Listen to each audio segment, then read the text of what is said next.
Era em tempos antigos. Desculpa, Era vai em... gravar. Ok. Um verso do Rudolf Steiner: era em tempos antigos, em que vivia vigoroso na alma dos iniciados o pensamento que, doente por natureza, todo ser humano é. Considerava a educação igual ao processo de cura, o qual, junto com o amadurecer, trazia saúde à criança, para que ela tornasse plenamente humana na vida.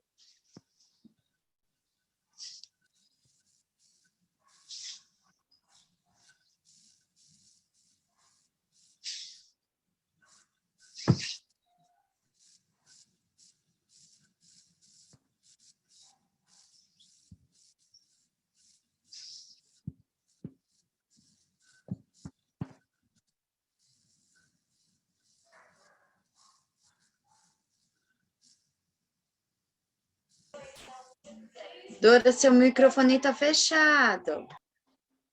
Vamos às notícias do dia? Vamos, Rose. Agora é o da Rose que está fechado. Vamos sim, vamos sim. Tá bom. Bom, então, primeira notícia é um desejo de parabéns à Camila, que hoje é o aniversário dela.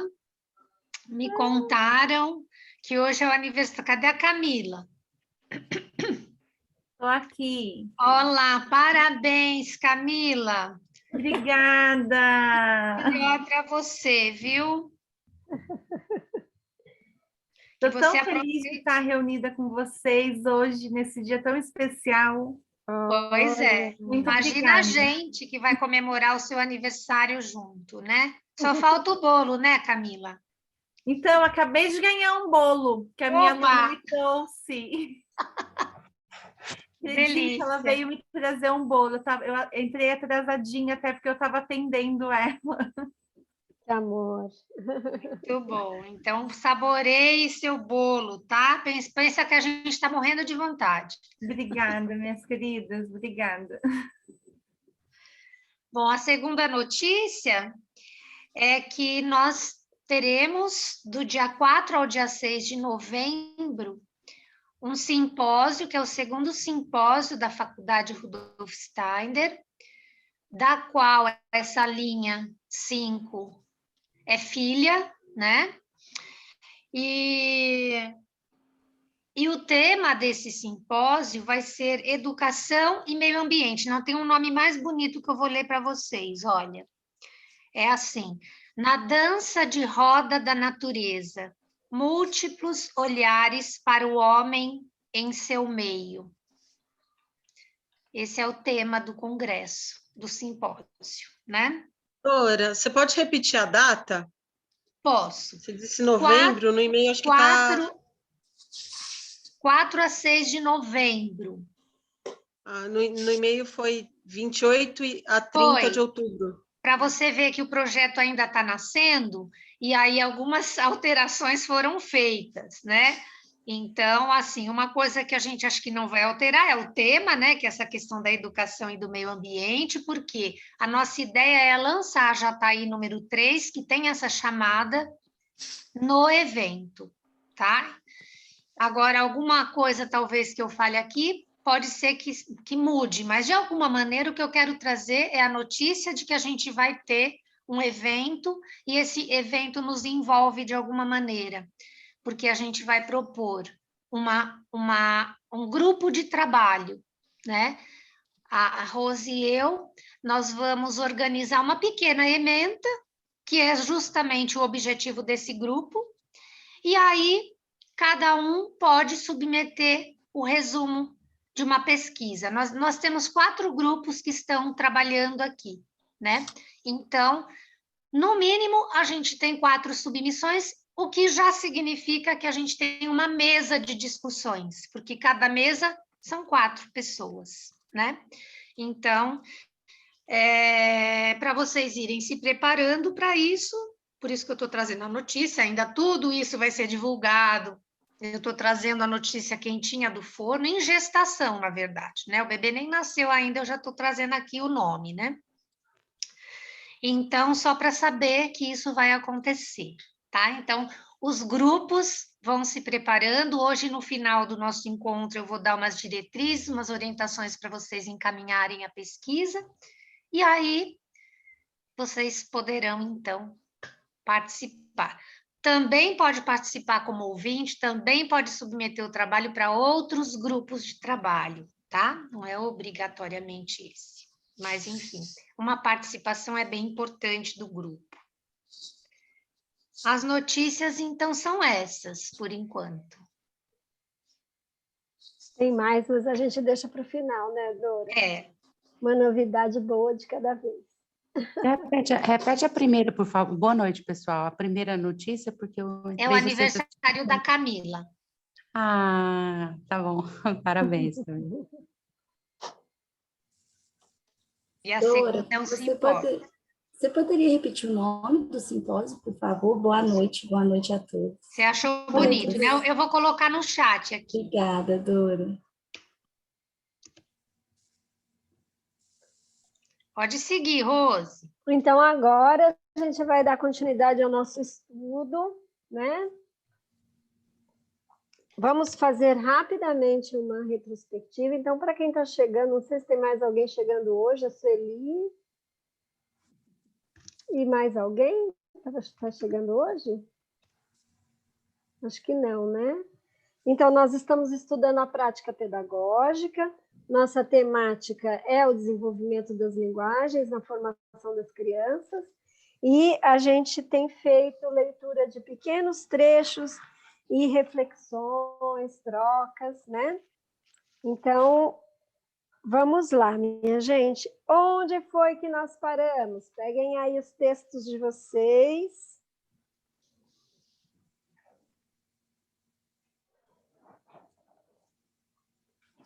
Estamos estudando a segunda conferência da prática pedagógica.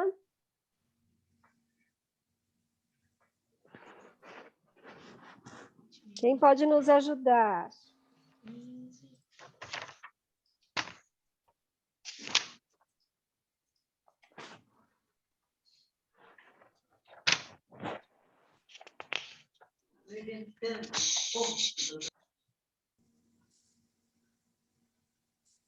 Nós lemos até o final do primeiro parágrafo.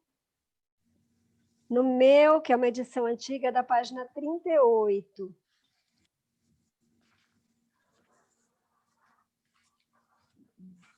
Fizemos uma leitura relativamente curta, né? Foi só um parágrafo dentro do tempo que nós tivemos.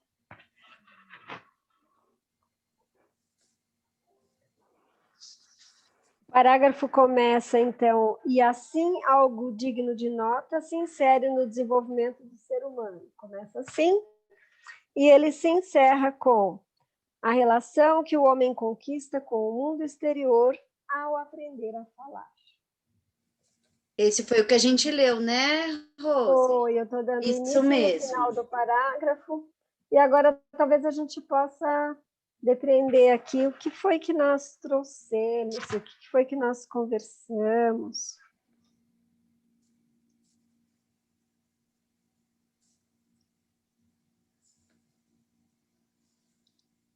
Fiquem à vontade, queridos. Querido.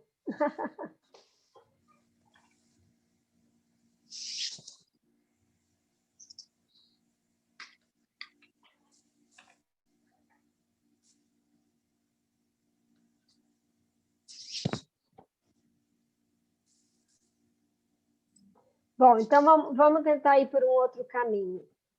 Qual é o tema dessa segunda conferência? Por que nós estamos lendo essa segunda conferência? Ela trata do quê? Da trimembração do homem, né? Do ser humano. Isso, da trimembração humana. O Steiner começa apresentando a trimembração humana, A gente olhou esse conteúdo no começo, e depois ele foi falando do quanto era importante trazer para as crianças o alimento correto, né? De fazer uma atuação com conhecimento vinculado à prática. E aí ele começa a entrar nas 3 aquisições humanas, e ele falou do andar, né? A relação do andar com a conquista do espaço, do universo. E aí ele começa a entrar na liberação das mãos. Isso foi lá ainda no nosso... hoje é o 8º encontro, acho que foi no nosso 6º encontro. Ele fala da liberação das mãos, ele fala que pelo andar a criança conquista o espaço e que pela liberação das mãos ela conquista um equilíbrio anímico, né? Que as mãos justamente estão nesse âmbito do coração, né? Nesse âmbito. E aí ele trata da questão da estática e da dinâmica no falar, no andar, e ele entra na questão do ritmo. Então, no encontro passado, nós lidamos com esse tema do ritmo, que então o ser humano... Eu vou ler uma frase, então, que resume a questão do ritmo, tá? Essa base se evidencia exteriormente pelo fato de que, com o aprender a andar, o homem, com seu ritmo e seu compasso interiores, e também com todo o interior de seu ser, incorpora-se no mundo exteriormente visível. Então, ele está falando de uma entidade humana que, ao andar, se penetra esse mundo físico, né? E se situa nesse mundo físico, quer dizer, um primeiro gesto, vamos dizer, essencialmente humano, que faz com que a criança possa se situar nesse mundo visível, né? Mas que exige um trabalho interior muito grande, tá? E depois que ele fala desse trecho onde ele traz essa questão do ritmo, ele vai trazendo a questão do compasso, da alternância entre pernas e braços no nosso andar. Lembram-se? E aí ele fala, então, desse compasso e ritmo, né? Então, as pernas se alternam com os braços se tornam livres, né? E o homem, então, faz a conquista do mundo exterior ao aprender a falar. Ele encerra com isso. Também falar é uma capacidade de conquista do mundo exterior. Tanto o andar quanto o falar. E aí ele vai entrando agora em mais detalhes a esse respeito. Foi aí onde nós paramos. Tudo bem? Fez sentido para vocês? Ok. Alguém quer acrescentar alguma coisa?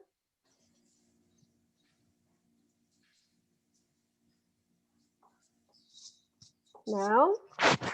Bom, eu vou pedir para vocês deixarem assim algumas frases principais do que a gente for lendo, do que a gente for conversando, porque a ideia vai ser sempre começar com uma retrospectiva, tá bom?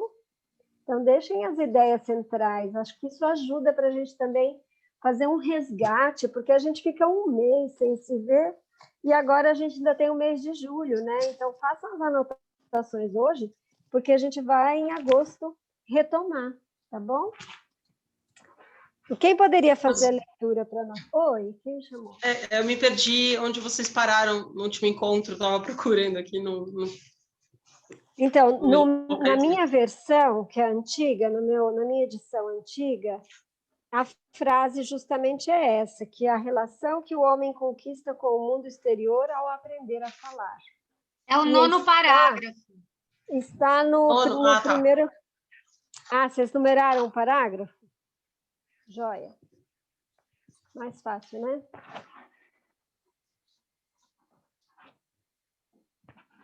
Talvez a gente possa numerar, né, os parágrafos mesmo, para a gente não se perder tanto. Também é uma ideia, né? Quem pode fazer a leitura, por gentileza?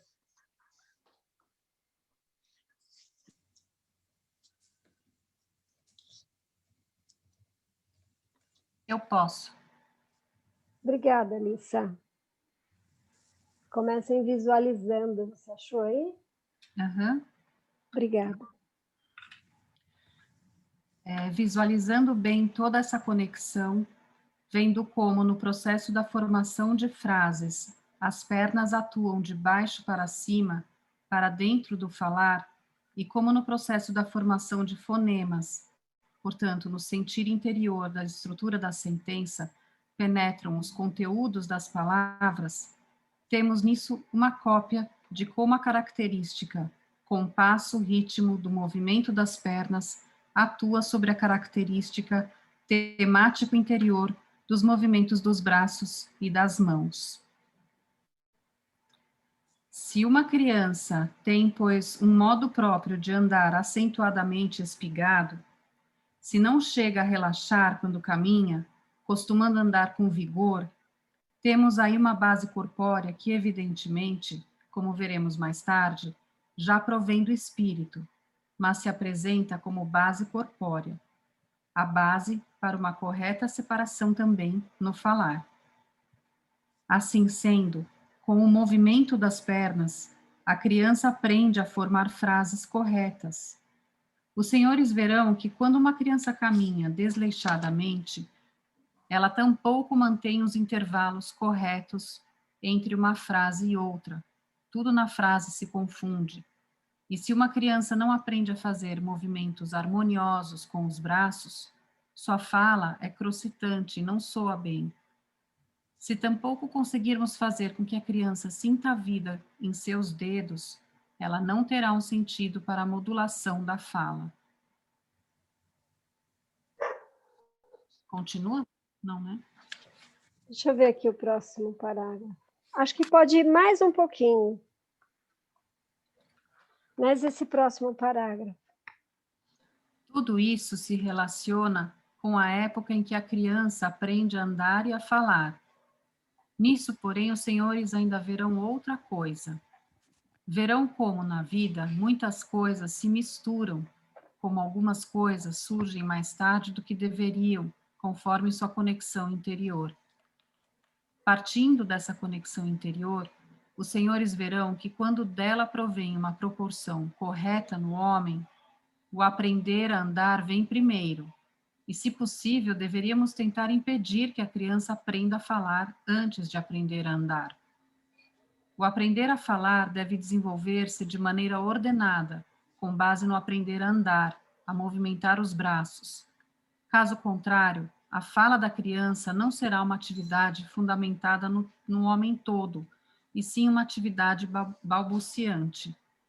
Por exemplo, nas pessoas que resmungam em vez de falar, o que acontece muitas vezes, não foi dada a devida atenção à conexão que acabei de caracterizar. Mais um pouquinho, Lissa. Acho que vamos completar o pensamento do Steiner aqui. Mais um parágrafo.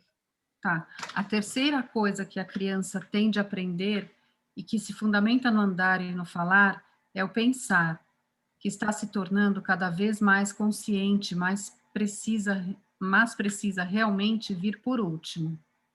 É que a criança, em sua essência, não pode aprender a pensar se não baseada no falar. De início, o falar é uma imitação dos fonemas ouvidos. Assim que o fonema é captado pela criança, tendo ela já fundamentada em si essa relação peculiar entre os movimentos dos braços e os movimentos das pernas, ela compreende esses fonemas e os imita, sem ainda ligar pensamentos a eles. Primeiro, a criança liga apenas sentimentos aos fonemas.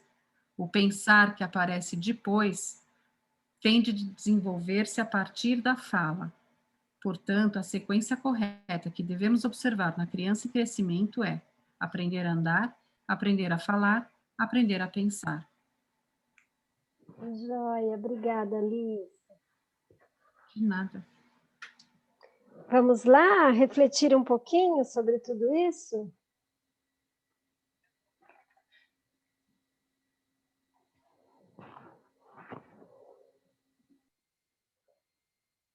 Comentários. Descobertas.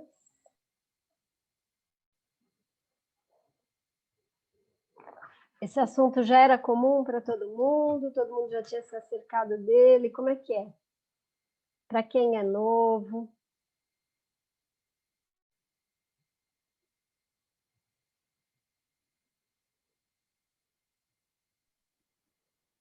Fala, Juliana, fala. É que eu acho muito interessante quando as crianças estão começando a aprender a andar, elas estão engatinhando, elas vão se apoiando, e quando você dá a mão, elas têm aquela vontade de sair correndo, né? Às vezes, e aí, essa parte para mim foi muito... foi muito interessante de ver, porque, como eu falei, né? Eu entrei nesse grupo por conta da minha sobrinha, assim, com questões que eu estou passando com ela, tal, e, né, aquela sede de aprender junto com ela. E eu não lembrava, eu li, né, o livro, mas eu não lembrava dessa parte, que quando ela se apressa ali, né, quando ele fala que ela tem esse ímpeto, né, de andar mais rápido ou com mais pressa, é por conta do espírito, né? Então, é uma coisa que já vem da criança, né? Essa vontade de caminhar e é um pouco mais apressado. E isso realmente bate com o que eu percebo da minha sobrinha, assim. Ela sempre quis se apoiar e sempre quando a gente dava a mão, ela tinha essa pressa para andar. E aí ela desenvolveu muito rápido essa questão da fala, né? E logo ela já soltou e já começou a andar, e ela gosta muito de correr, e ela só tem 2 anos. Assim, com 1 ano e pouquinho, ela já tinha esse corre, corre, corre, e já queria correr mais, né? E o que eu achei bastante interessante também é a questão dos dedos, né? Das mãos, quando ele fala... deixa eu achar aqui agora que eu fui olhando para vocês, acabei não me perdendo aqui no texto, mas ele fala dos dedos, né, das mãos, a importância, né, da criança modelar, usar, na prefeitura mesmo a gente usa muita massinha, né, que é o material que a gente tem lá. Então eles gostam muito da massinha, eles pedem muita massinha, né, e eu percebo que mesmo as crianças com dificuldade de fala, elas têm essa coisa, acho que não foi muito oferecido assim, nos primeiros anos. E mesmo depois, elas têm essa necessidade, né? Eu acho que isso também ajuda na questão da fala. E eu achei muito interessante esse pedaço. É só eu fazer esse comentário. Uhum. Então, acho que o que a gente vive hoje é um processo de aceleração, né? Uma vez, num trabalho com pais, teve um pai que falou algo tão interessante. Ele falou, por que a gente tem essa bobice de querer que o filho da gente faça tudo primeiro que o filho dos outros? Eu não entendo isso. Eu achei tão bonito ele falar que, na verdade, no fundo, todo mundo quer se orgulhar que o filho fez primeiro isso ou primeiro aquilo, né? E aí a gente tem que aqui, compreendendo como educadores esse processo, a gente precisa assim desacelerar, né? A gente vive num mundo acelerado e a gente muitas vezes já coloca a criança em posições para as quais ela não está pronta. Eu tenho visto isso com muita frequência. Ele já fica sentadinho, mas o coitado está apoiado em 10 almofadas e a cervical que não amadureceu, que não está sustentando, que a musculatura não está boa ainda, está assim, né? E aí você fala, nossa, olha isso, né? Os bebês confortos e etc., que prejudicam a criança. Então, quanto mais ela se ergue a partir dessa força do espírito que o Steiner fala, que é só dela, melhor será. É claro que aqui a gente tem que abrir um parênteses e colocar as crianças que nascem em condições especiais, em condições diferenciadas, no outro lugar, né? A gente tem que observar, acompanhar e ver qual é a necessidade dessa criança. Mas a gente deveria confiar na natureza humana que é conduzida pelo espírito. Porque todo o potencial para a criança andar, falar e pensar já estão dentro dela e estão sendo conduzidos, além de ser conduzido pela própria individualidade.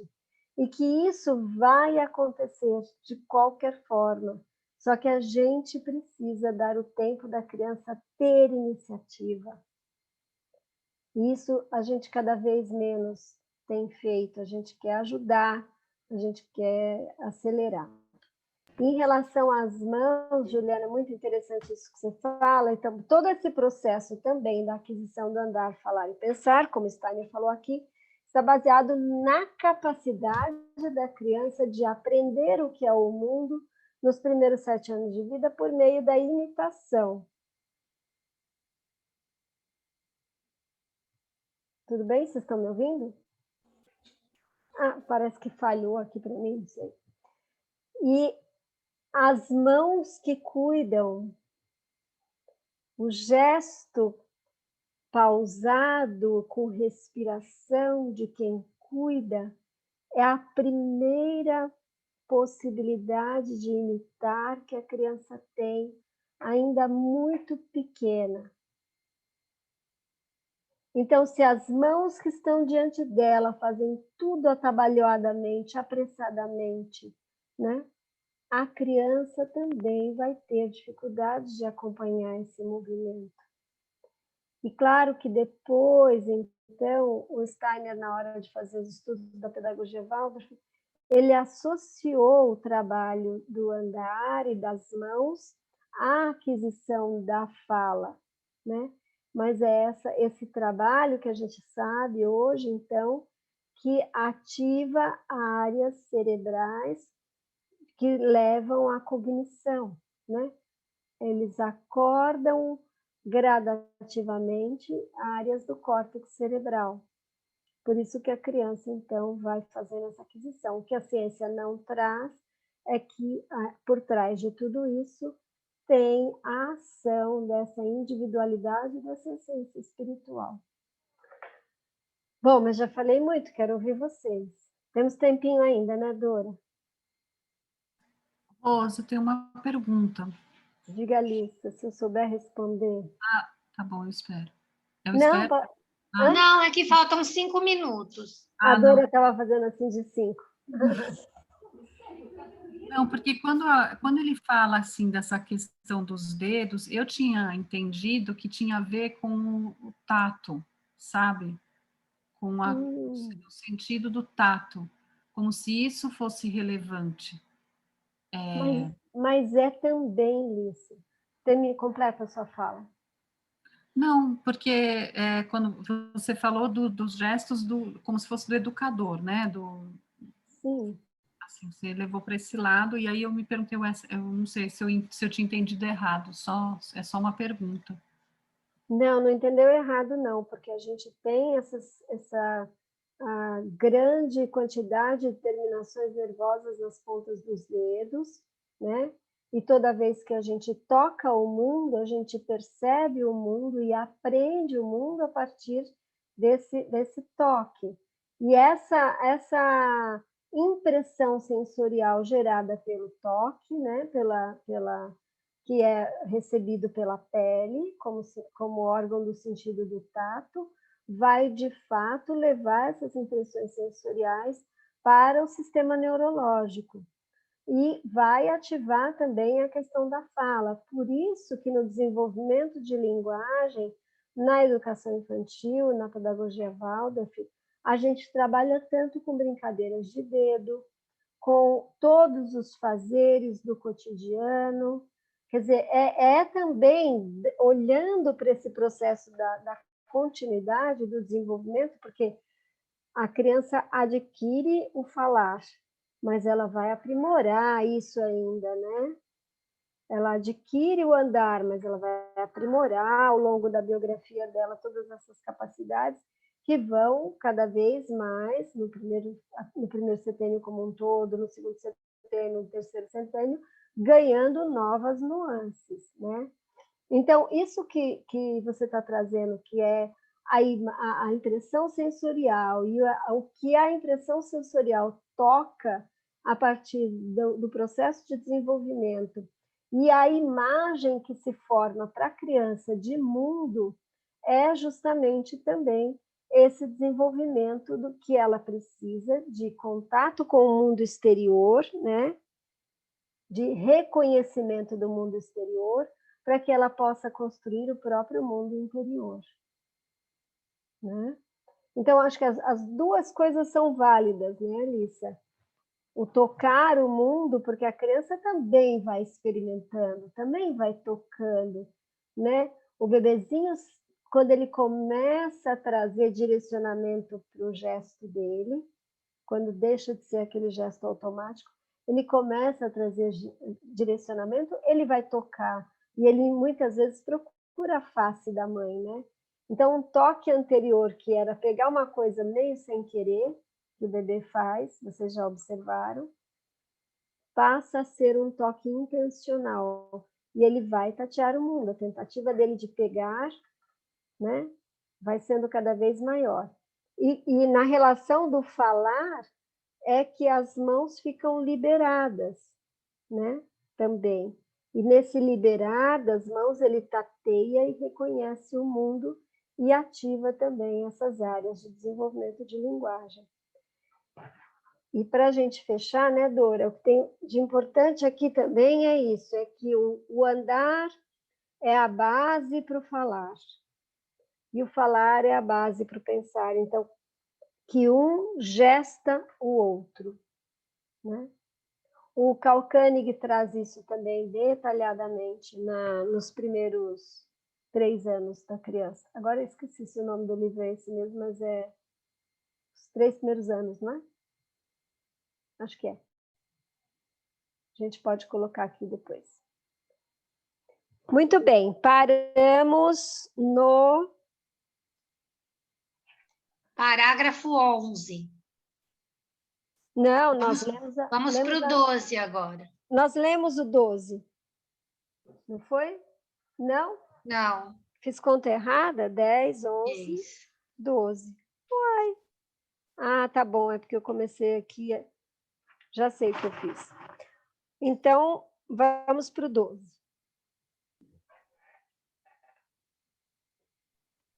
Muito obrigada, minha gente.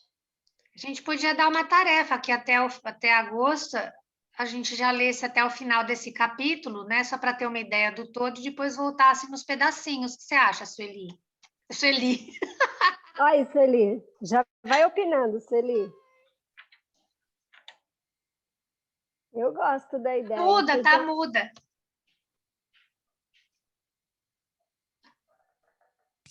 É que eu sempre estudo com a Sueli e a gente fica remarcando o capítulo.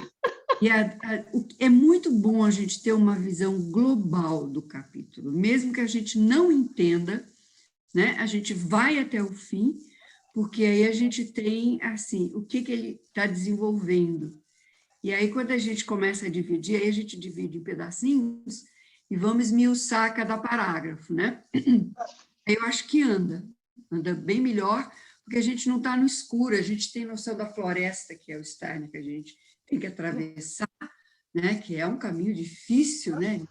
Mas se a gente sabe aonde a gente vai chegar, fica mais fácil lidar com as pequenas dificuldades de cada parágrafo, eu acho. Sei.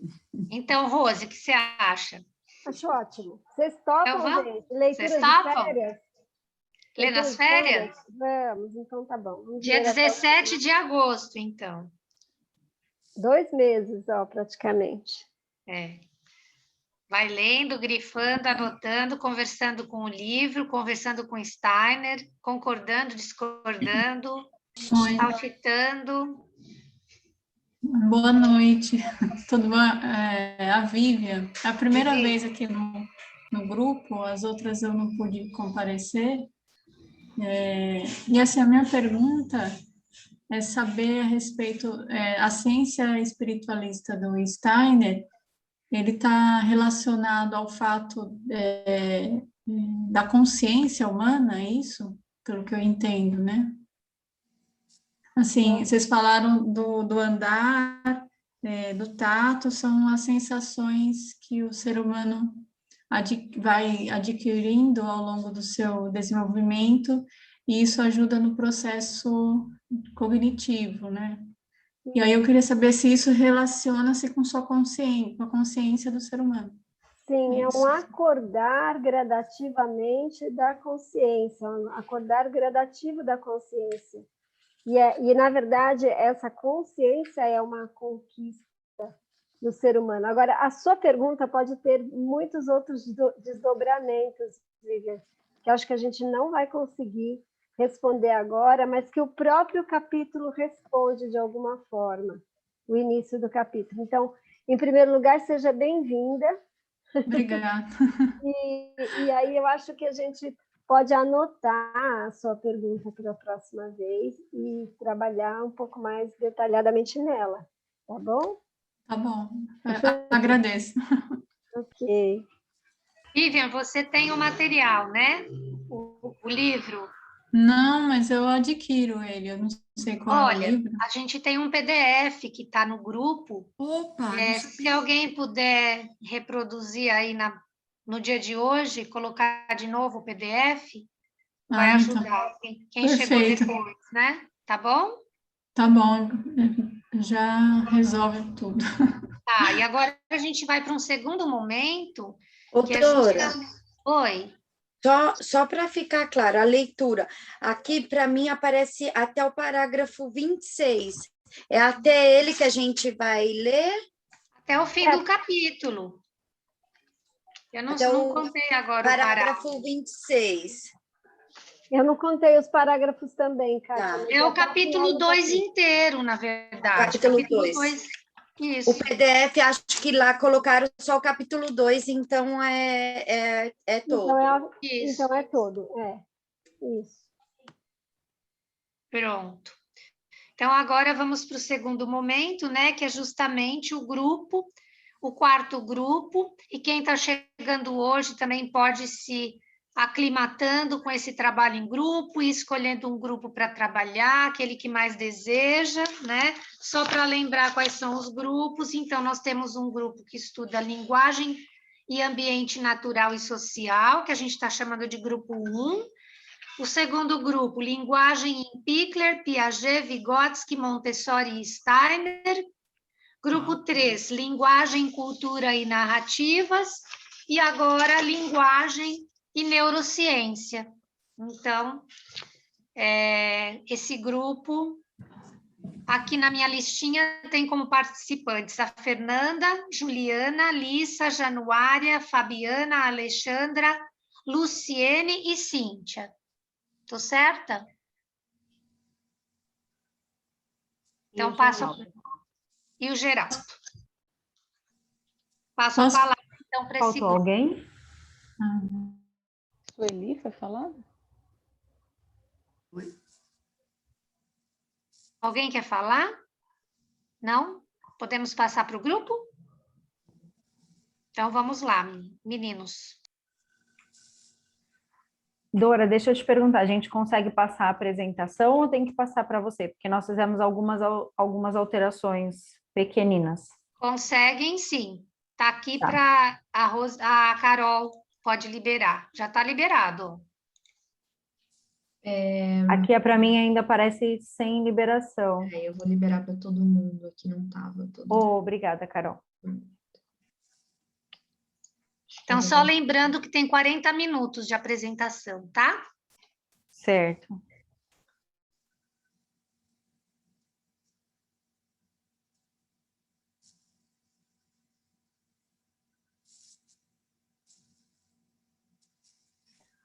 Bom, primeiro, boa noite. E a leitura de hoje não podia ser mais pertinente. Foi um casamento perfeito. Quando vem a leitura, e eu falei, ai, que maravilha! Fui ouvindo, fui falando, nossa, otimizou, casou, perfeito. Hoje, o nosso grupo é Linguagem e Neurociência, como a Dora já falou, movimentos corpóreos e sua relação com o desenvolvimento da linguagem na criança. Perfeito a leitura com a ação que nós estamos trazendo. Andar, depois falar, né? Movimentos aparentemente distintos, mas quando a gente vai estudar, vai perceber a profunda relação que existe. No princípio era o verbo, e o verbo estava com Deus, e o verbo era Deus. João, capítulo 1, versículo 1. Eu gosto muito de uma frase de Santo Agostinho, que ele diz assim, Deus é, e ponto. Qualquer outra categoria humana né, não consegue contemplar a complexidade, porque o verbo, a palavra, o logos é forte, né? É poder, né? É poder por quê? Porque é um poder de comunicação. A linguagem é um complexo, uma complexa habilidade humana. E a linguagem, aqui a gente traz uma citação: a linguagem é unicamente humana e é possivelmente a maior habilidade e a maior conquista dos seres humanos. Existe uma complexidade no processo de linguagem que, quando nós vamos observando, vamos estudando, vamos percebendo o quanto o homem precisa utilizar a capacidade que ele tem cerebral para construir essa linguagem. E ela é contínua, porque nós não paramos de aprender. Claro que tudo nós não paramos de aprender, mas quantas formas de linguagem nós temos, né? A professora Rosemary estava falando, e eu lembrei dos bebês se comunicando. Eles comunicam com, né? Quando você faz palhaço muito tempo, como eu, as crianças pequenas não precisam de palavras. Os olhinhos falam, né? E eles riem.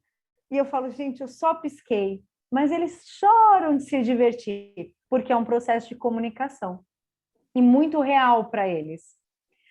A neurociência é a área que estuda o sistema nervoso central e suas ações sobre o corpo humano. Busca entender como é que o cérebro aprende. Nós temos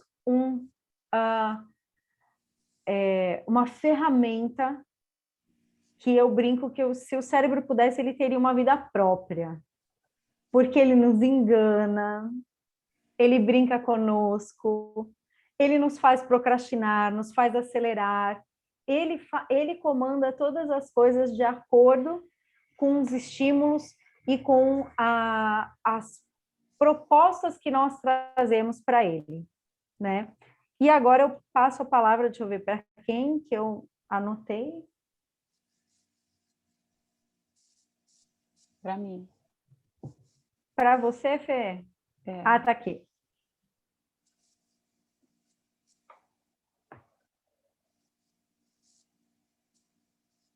É o próximo. Já deixa eu passar. Obrigada. Então, a gente vai então pensar nas melhores estratégias de aprendizagem. Então, as estratégias sempre vão considerar a forma que esse cérebro vai aprender e os processos com que ele aprende. Então, a questão da repetição, da elaboração, da consolidação, são processos necessários para que a informação realmente seja processada pelo cérebro e seja aprendida. Pode passar, Cintia.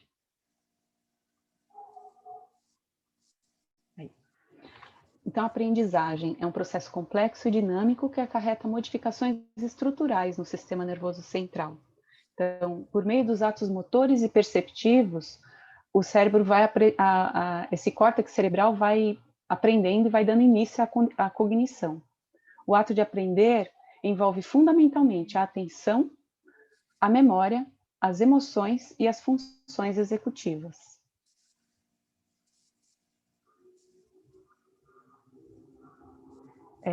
Dentro do cérebro, nós temos também estruturas cerebrais, que vão também estar associadas tanto ao aprendizado quanto à linguagem. Então, a gente vai trabalhar mais a linguagem, mas como a gente está trabalhando também com relação à aprendizagem, a gente colocou aí uma figura, eu acho que ela ficou um pouco pequena, mas basicamente o que a gente tem são essas relações entre movimento, pensamento e linguagem. Pode passar, sim. Então, o que são as funções executivas, né? São um conjunto de processos mentais necessários para quando temos que nos concentrar e prestar atenção. Para que exista a aprendizagem, é necessária a repetição. Então, elas necessitam ser constantemente desafiadas, essas funções executivas, para que elas sejam desenvolvidas, especialmente nas crianças pequenas, tornando a habilidade algo natural, quando ela deixará ou usará parcialmente córtex pré-frontal para realizá-la. A melhora do controle das funções executivas torna visível o orgulho e a sensação de pertencimento gerado nas crianças, reforçando a sua confiança no fazer. Então, é um ciclo mesmo, né?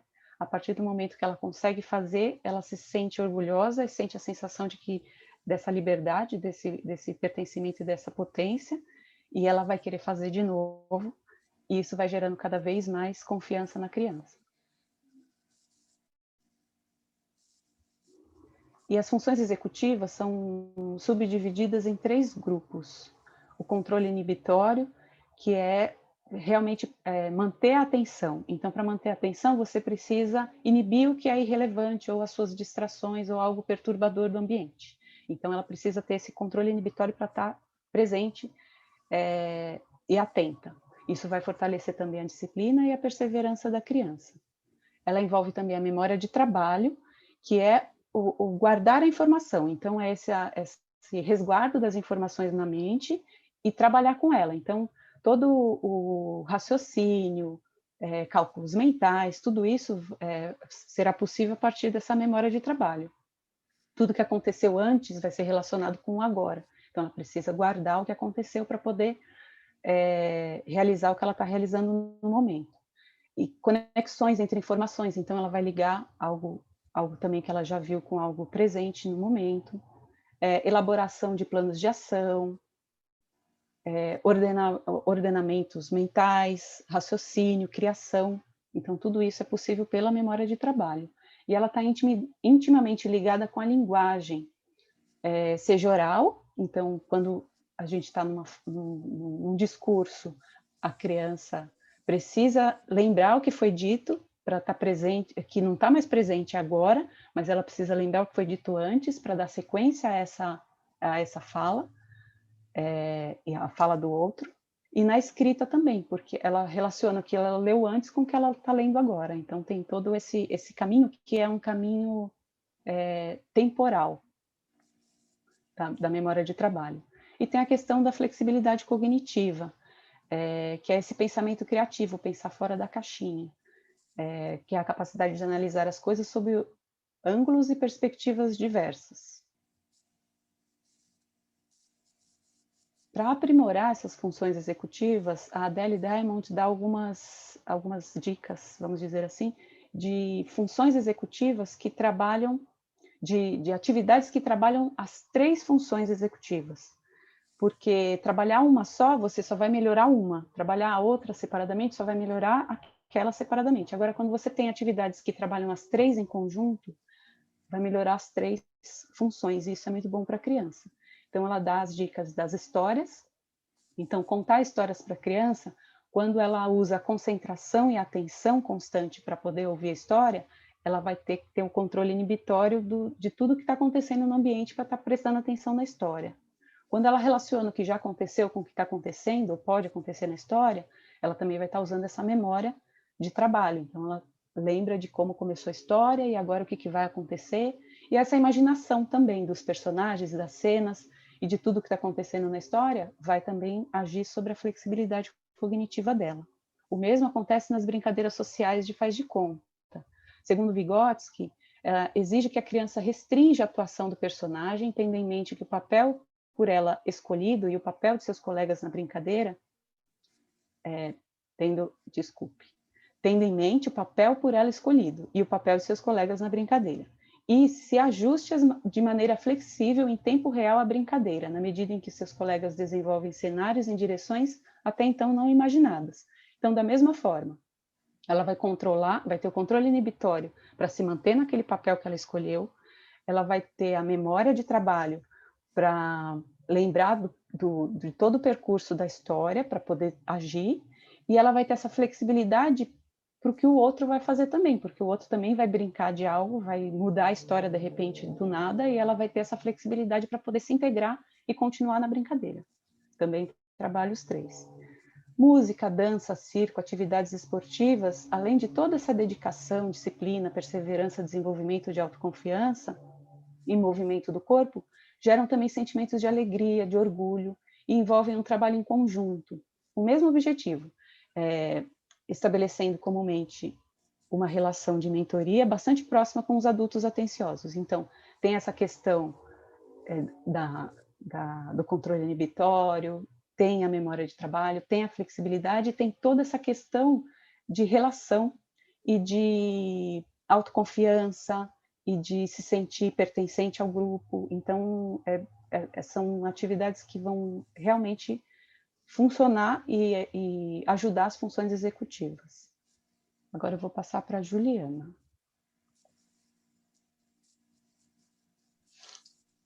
Oi, boa noite. Eu vou falar então sobre as teorias sobre o desenvolvimento da linguagem. Então, a partir da teoria ambiental, né, a imitação, como a Rosa já tinha falado, né, muito presente nessa fase da criança, do desenvolvimento. Então, enaltecendo a relação importante existente entre o ambiente linguístico da criança e o desenvolvimento da linguagem. Nesse sentido, um grande estudo realizado nos Estados Unidos demonstrou que as crianças expostas a um ambiente com menos variedade linguística em seus primeiros anos não parecem superar o atraso mais tarde no vocabulário. E as críticas quanto à imitação sozinha não pode explicar toda a aquisição da linguagem, uma vez que não se esclarece por que as crianças tendem a criar palavras e expressões nunca ouvidas, tais como lápis ou eu fui, né? Isso é muito interessante, assim, porque a gente agora, no meio da pandemia, numa relação que eu acabei fazendo, as famílias estão muito em casa, mas estão trabalhando, então elas não estão conversando com as crianças, e as crianças não estão ouvindo, não estão tendo acesso a essa linguagem. Então, acho que justamente corresponde a essa questão aí do ambiente. Se o ambiente não oferece uma variedade linguística, isso também pode acarretar num atraso do vocabulário, né? A criança fica mais insegura para verbalizar. A situação econômica, né, também está relacionada com isso que eu estou falando, né? A pobreza das famílias, né? A gente falou da criança, mas das famílias, das mães, dos pais, de quem cuida dela, né? É um fator de risco alto das habilidades de linguagem, né? Isso também está um pouco relacionado com a questão da alimentação, né? Que às vezes, pelo menos na minha experiência, às vezes na correria do dia a dia, as crianças acabam comendo alimentos mais ultraprocessados, ou então, na pressa, a mãe acaba picotando tudo, entrega tudo mastigado para a criança. Eu vejo nos meus alunos, né, crianças que ainda tomam mamadeira com 4, 5 anos, então não tem nem aquela experiência de beber no copo, né, e tudo isso, eu acho que interfere, não tenho certeza, interfere nessa questão da linguagem, porque essa criança, ela não está utilizando, né, o corpo, a boca, não está exercitando essa parte. E também em relação a essa imitação, né, porque às vezes, por conta dessa situação econômica, no caso da pobreza, às vezes as famílias acabam não dando importância para oferecer um ambiente com uma variedade linguística, né? Ou conversar com a criança, eu não acho que isso é importante.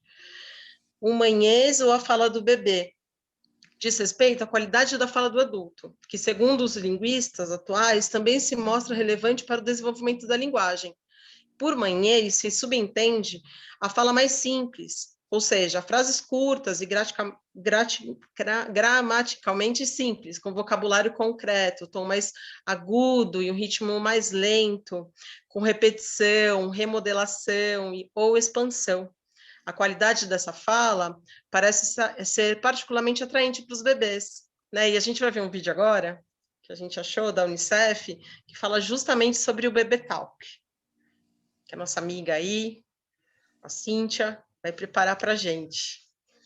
Ela vai falar justamente desse manhês, dessa fala do bebê, né, de como as crianças identificam essa sonoridade, e isso atrai a atenção das crianças. Então, principalmente quando é o pai, a mãe, ele percebe aquele som que ele conhece, né, e às vezes conhece desde a barriga, e aí fala com aquela amorosidade, aquela atenção, e mostra um objeto, uma figura, e repete, e gesticula, né, e eu acho que isso também na pandemia está um pouquinho prejudicado. Enquanto a Cintia está colocando aí, Cintia, a hora que você colocar, eu paro de falar. A gente tem usado muito a máscara, né? E eu lá na escola, pelo menos, eu estou tendo muita dificuldade em relação a isso, porque meus alunos que têm alguma dificuldade da fala, eu tenho morro de vontade de tirar minha máscara para ele ver como eu movimento a minha boca, né? Como é que o som sai da minha boca, porque eu não estou conseguindo sequer entender o que eles falam, porque com a máscara fica muito tá muito difícil essa comunicação. Então, eu acho que se desde pequenininho, né, as famílias tiverem essa consciência de ter esse cuidado com a questão da fala, de olhar para a criança, né, enquanto estiver falando, né, isso tudo ajuda nessa questão da linguagem, da aquisição da linguagem. E eu vou continuar falando. E assim... Não, gente, é que eu não estou conseguindo colocar o vídeo. Eu mandei um recado lá no nosso grupo, mas acho que ninguém viu. Você quer colocar o outro slide? Eu vou falando, aí se você conseguir, a gente passa depois, só para não... Uhum. É que aqui ficou, alguma coisa aconteceu, aí eu pedi para a Fernanda reproduzir se ela conseguir, porque qualquer um de nós pode passar. Ah, tá. Então deixa eu ver se a Carol liberou para todo mundo. E aí ele não está aparecendo para mim. Opa, conseguiu. Ou não? Obrigada, Lu. Conseguiu.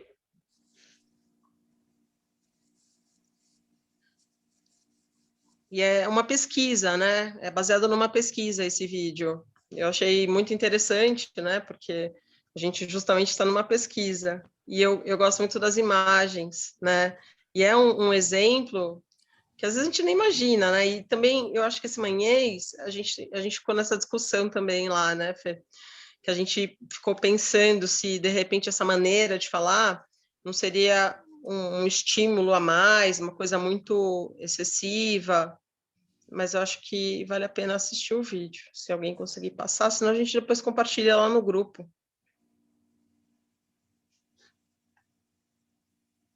Deixa eu ver aqui se eu consigo. Oi, Fernanda, você não consegue como você fez agora há pouco?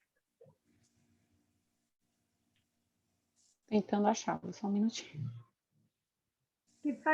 Vamos continuar com o slide? Continua, compartilha o slide, aí eu vou falando e depois a gente... Senão nosso tempo vai...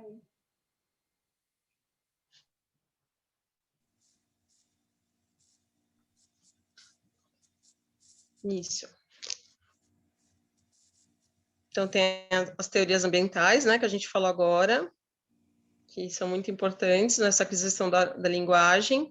As teorias nativistas, que muito do que a criança necessita para aprender a língua é inato do organismo, né? A criança já nasce com uma capacidade básica para a linguagem, bem como de desenvolvimento de percepções e de processamento.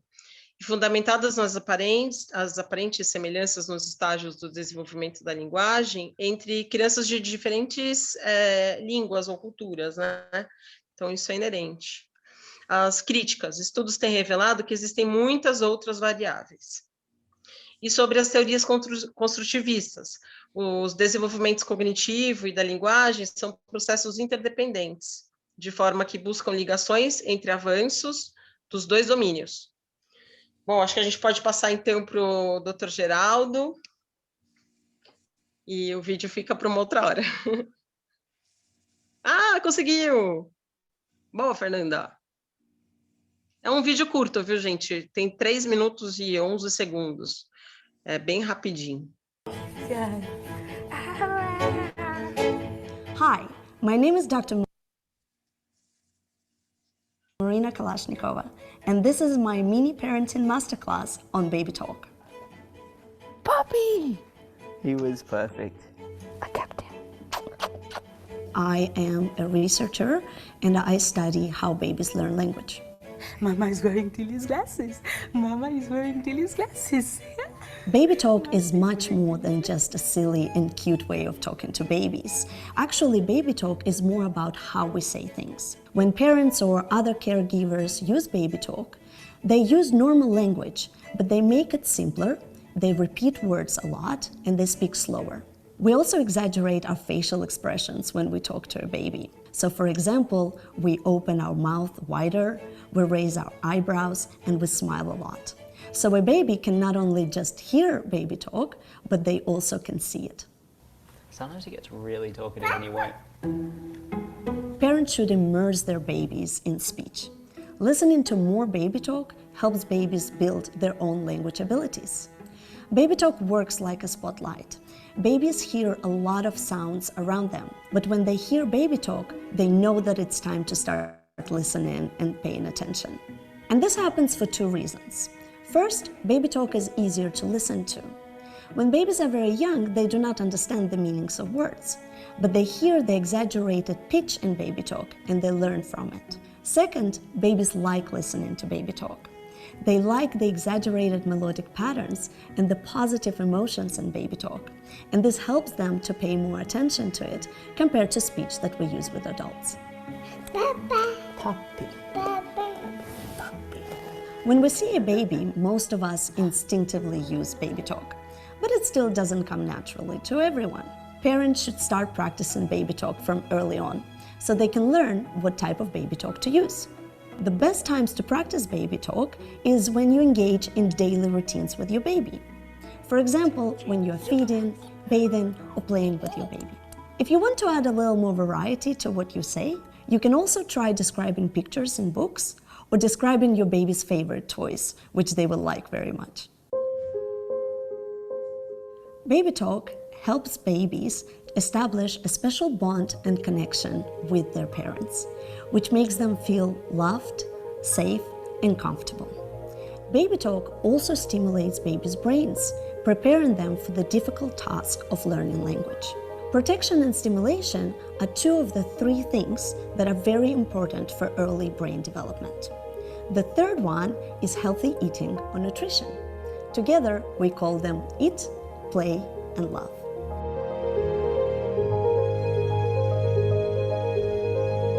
É fofo, gente! Amar, brincar. Não quer? Falar, amar e brincar, brincar. Agora eu já me esqueci. Bom, agora eu vou chamar o Geraldo para a gente não se atrasar muito, tá bom? Eu estou aqui. Vai lá, Geraldo. Obrigada. Obrigado.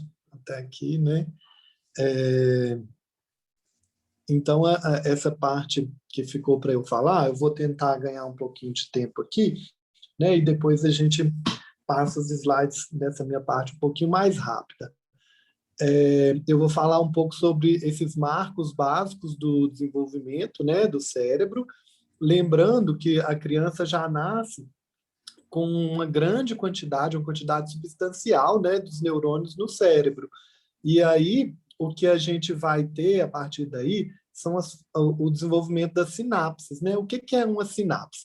Uma sinapse é uma comunicação entre um neurônio e um outro neurônio, né? O neurônio é a célula básica do sistema nervoso, né? Do sistema nervoso central e do sistema nervoso periférico também.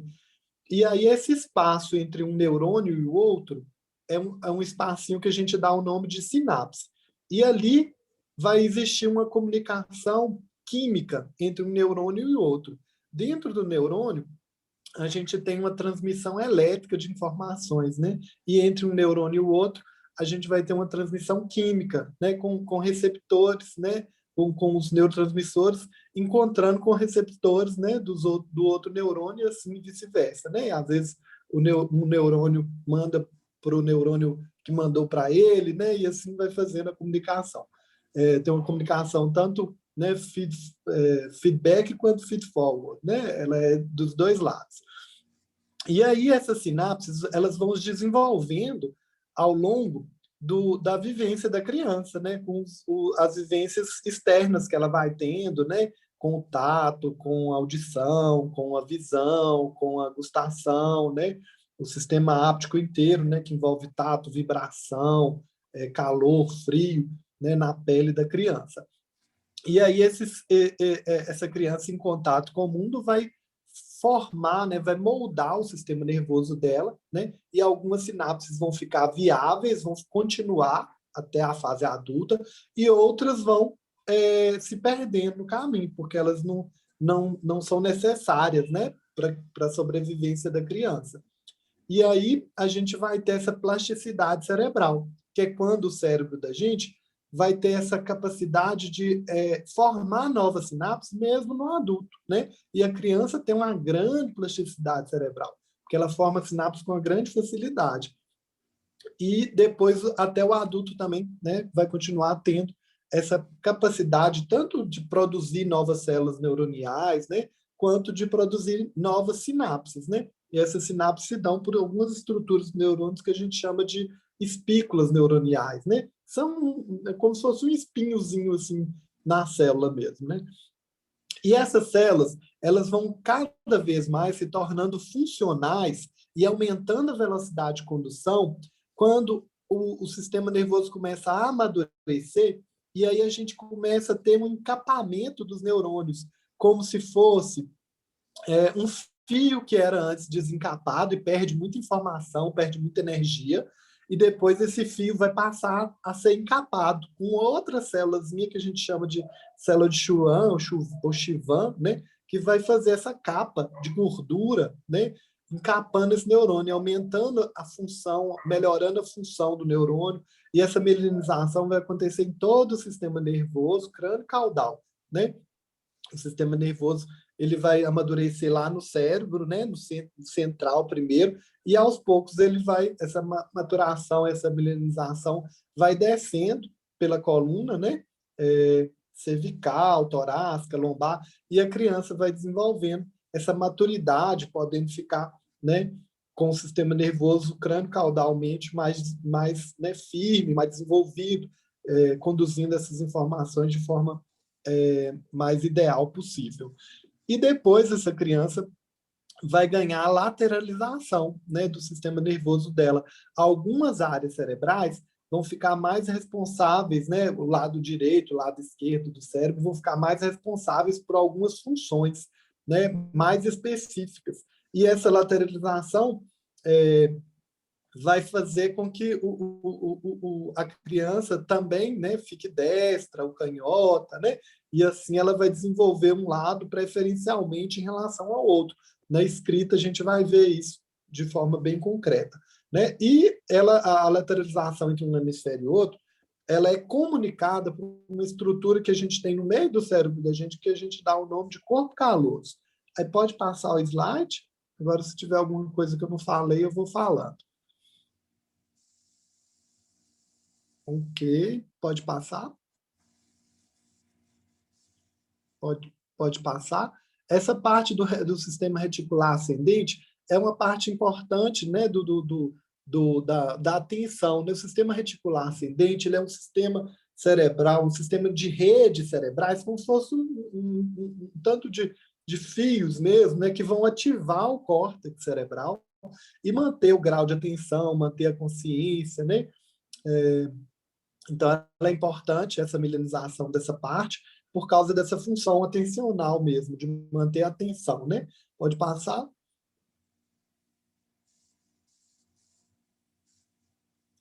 Ok, pode passar. Ok, pode passar. É isso, a minha parte foi essa. Eu não guardei quem que ficou na sequência. Sou eu, doutor Geraldo. Ah, então te entrego aí. Obrigada. Então, eu vou passar rapidinho também. Por que o movimento é importante para a criança? A gente sabe que o movimento está, assim, resumindo, se a gente tem vida, a gente tem movimento, né? Então, desde o início, desde lá da concepção, a gente já começa a ter movimento e depois, com o desenvolvimento da criança, a gente vai ter o sentido do equilíbrio, que é uma resposta ao movimento, a audição, que você tem aqueles receptores lá dentro do ouvido, lá no ouvido interno, que recebe essa vibração das ondas sonoras, os olhos que detectam os movimentos dos fótons de luz, e todos os movimentos repetitivos que envolvem o desenvolvimento físico e motor da criança, que também acabam abrangendo toda essa parte de movimento, né? Pode passar, Cíntia. Eu vou tentar ir mais rapidinho. O movimento, ele tem um grande impacto na formação da personalidade, dos sentimentos e das conquistas da criança, né? No nascimento, as conexões que a gente faz no cérebro, elas são como se fossem um esboço daquilo do vir a ser da criança, né? E para isso, para que esse vir a ser ocorra, ele depende de várias variantes, e dentre elas, a gente tem a oportunidade do meio, a nutrição, e dentro disso tudo a gente tem esse movimento da criança dentro do seu ambiente. O aprender, ele não se resume a ler, escrever e fazer contas, né? Essas são habilidades superiores que são construídas a partir dessa integração saudável entre o cérebro e o corpo da criança. E a educação, num sentido mais abrangente, ela representa exatamente esse processo no qual essa estrutura toda vai se desenvolver. Pode passar, Cíntia. Aí eu só vou falar rapidinho desse caso que eu achei super interessante, que era um caso de uma criança de 12 anos com muita dificuldade de leitura e de coordenação. Ela tinha um nível de leitura de 7 anos, muito atraso na fala e na escrita, e ficou indo em médicos durante muitos anos e não tinha nenhum diagnóstico fechado, e um dia ela chegou nessa neurofisiologista e que ela fez uma pergunta básica, porque a menina se sentou no canto da sala e ficou com a cabeça por baixo de uma das pernas, olhando para ela, e ela perguntou, mas se você sentar reta, o que acontece? E aí ela falou que o mundo ficaria de ponta cabeça para ela. E aí se chegou à conclusão que ela tinha uma questão de equilíbrio muito séria. E trabalhando essa questão do equilíbrio depois de um tempo de tratamento diário, e foi, né, parece que foi bem intenso, mas aí ela conseguiu chegar no nível de fala e de escrita que seria o ideal para a idade dela. Então, só para mostrar essa relação desse equilíbrio, que com o equilíbrio a gente vai ter um movimento saudável, né? Como que tudo isso tá interligado, não tem como dissociar uma coisa da outra, né? Pode passar, Cíntia, por favor. Os diversos estágios de desenvolvimento motor refletem o desenvolvimento concomitante do cérebro. Então, a gente tem toda aquela, né, o processo mesmo, né, de desenvolvimento físico, de aquisição de força muscular para o bebê conseguir sustentar a cabeça, conseguir se erguer nas duas mãozinhas, né, quando ele está de barriguinha para baixo. E tem todo esse processo que a gente já conhece. E uma vez que a gente até acho que leu agora desse processo do andar, falar e pensar, né, que faz parte também aí desse slide aí, então eu vou passar ele. Passa, Cíntia, por favor. A relação das habilidades físicas com a linguagem sob o olhar da antroposofia, que foi também o que a gente viu agora na prática pedagógica, né? A fala, ela se desenvolve a partir da orientação da criança no espaço, então ela vem necessariamente, assim, de forma saudável, depois que ela conquista o andar, né? É como se fosse uma transformação, uma metamorfose ativada pelo mecanismo motor, de como se a criança estivesse desvendando o som do movimento. A Lameirão, ela fala que a partir da aquisição da fala, o movimento corpóreo que acontecia no espaço físico se torna movimento no espaço social, porque aí, a partir do momento que a criança começa a falar, ela começa a se relacionar efetivamente com as pessoas, né, à sua volta. Pode passar, Cíntia.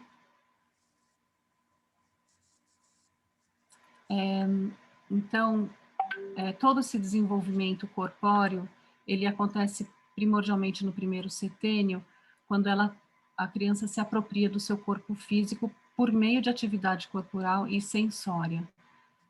Então, a criança ela vai se adaptando ao mundo, se reconhecendo nele, e vai formando aquilo que a Rose até comentou, que ela reconhece, então, o mundo exterior e constrói o seu próprio mundo interior, né? Eu achei bonito isso, viu, Rose? E aí,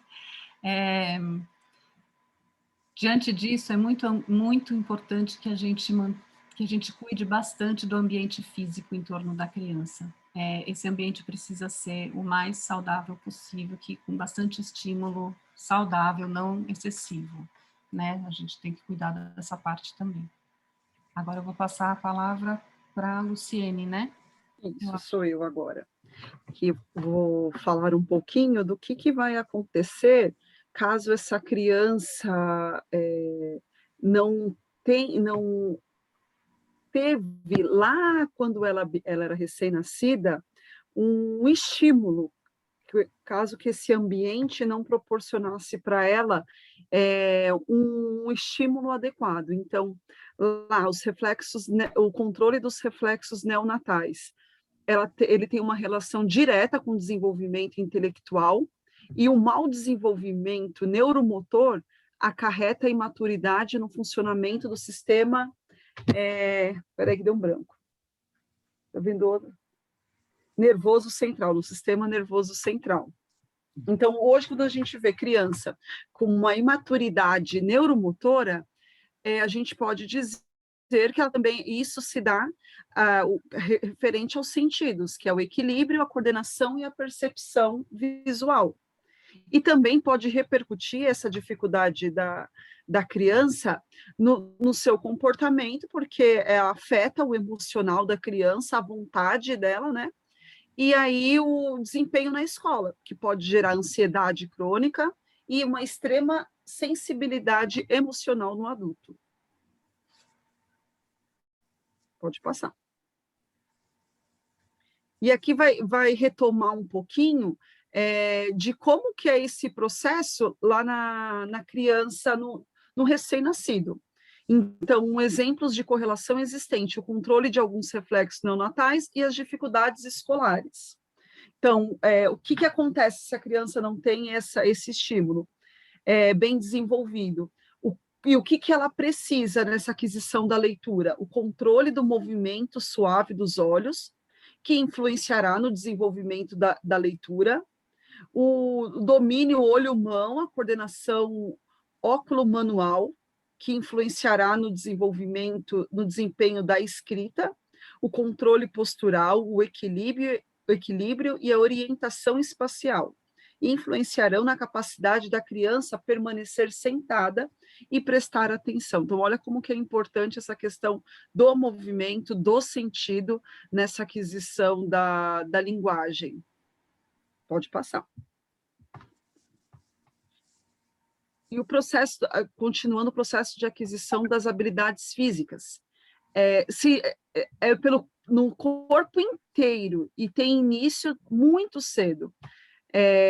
O recém-nascido tem mais de 100 reflexos, e o que necessita ser dominado por meio da apropriação do corpo, transformando-se em movimentos coordenados. E isso se dará pelo quê? Pelo meio da vontade, quando ele segura o paninho ou levar um objeto à boca, entre outros. Então, para isso, o ambiente tem que favorecer esse movimento da criança, deixando-a no chão, próximo, objetos que não seguros para a criança, para que ela tenha essa vontade de chegar até esses objetos. Então, a vontade, é a partir da vontade que a criança irá interagir com o mundo, irá aprender a andar, a falar e a pensar, e futuramente a realizar as conquistas de sua vida.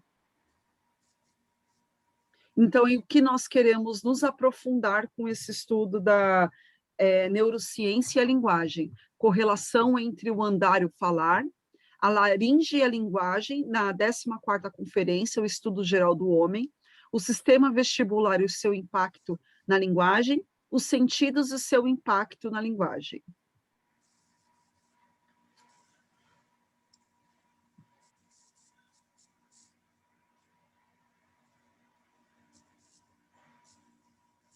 Cronos estava super ligada aí, hein, pessoal? Olha Valeu, time. só. Muito obrigada a todas e a todos. Muito bom, e ainda é um privilégio de ter um médico aí para explicar todos esses fenômenos, né? Foi providencial, não? Rose, você quer? Muito bom. Muito bom, gostei demais do caminho que vocês percorreram.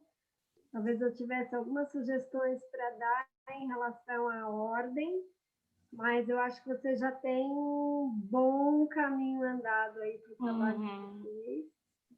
E segundo a Dora, já dá para escrever um pouco mais, né? Já tem quase pronto aí um artigo, alguma coisa para vocês abrirem já um bom caminho.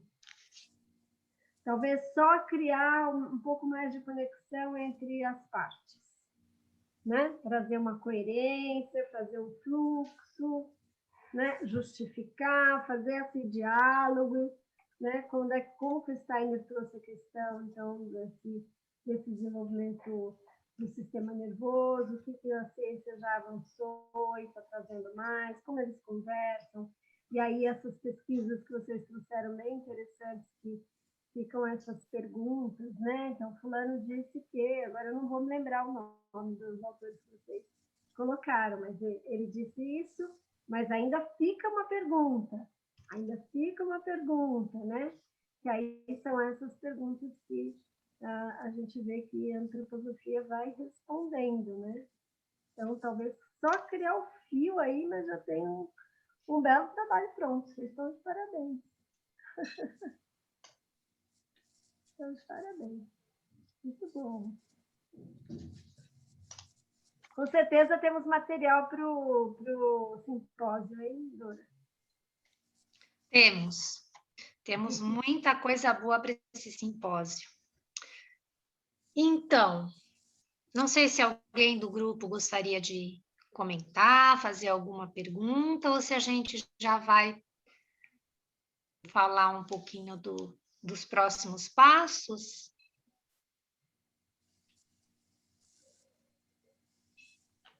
A Bruna adorou a apresentação. Fala, Só Juliana. queria deixar registrado que a Fabi foi fundamental nesse trabalho, mas que ela não pôde participar hoje, que ela infelizmente está adoentada, né, e está com muita dor de cabeça, mas que a gente carregou ela durante toda a apresentação. Isso.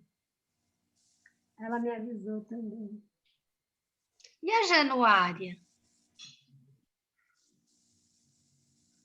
Essa não fez parte do nosso grupo. Quem ela está com a gente também é a Sueli.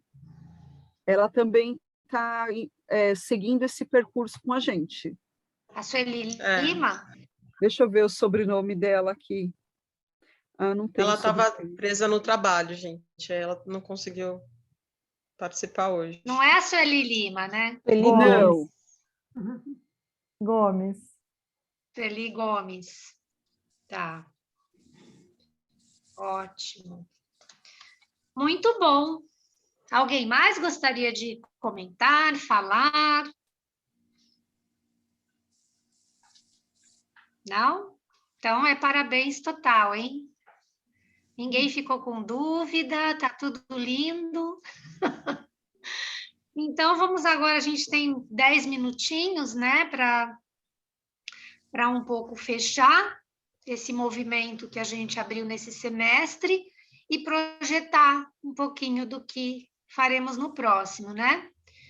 Então, esse semestre a gente teve um conjunto, vários encontros, né, mensais, em que a gente um pouco se dividiu entre a leitura do livro, né, a prática pedagógica, e com a elaboração desses temas, né, desses 4 grandes temas. E a ideia era, assim, deixar um pouco solto para que vocês, enfim, mergulhassem no assunto, levantassem bibliografias, lessem, enfim, trouxessem alguma leitura, algum pensamento, reflexão sobre todas essas coisas, para que depois, então, a gente construísse um projeto da pesquisa e desenvolvesse a pesquisa com a produção de um artigo, né? O caminho foi pensado assim. Mas eu acho que vocês se envolveram tanto com os temas, vocês foram trazendo tantas reflexões, e nesse conjunto de informações e de e de ideias que vocês trouxeram, nós já encontramos todos os elementos que um projeto de pesquisa carrega, né? Vocês já vieram com objetivo, vocês já vieram, alguns grupos com perguntas bem explícitas, outros com perguntas que ainda estão ali movendo, mas não estão enunciadas, mas todos os grupos trouxeram isso, né? Então, eu penso que, em vez de a gente trabalhar o projeto, nós poderíamos já encaminhar uma espécie de uma organização, de uma redação da introdução desse artigo, que, na verdade, recupera aspectos desse suposto projeto, né? Então, seria assim, vocês trariam tudo que eu vou falar, vocês já têm. É só uma questão de organizar isso na forma de um texto, não de slides, enfim, de um texto corrido, né? Em Word, tá certo? Não é em PPT. Então, vocês trariam assim, o tema, né? O tema que cada um tem, que cada grupo tem. Vocês abraçariam esse tema, mostrando um contexto em que esse tema se situa, que eu vou chamar de um contexto problematizador, né? Então, de que maneira esse tema levantou para vocês algumas perguntas, né? Então, eu poderia pensar, por exemplo, que o tema de hoje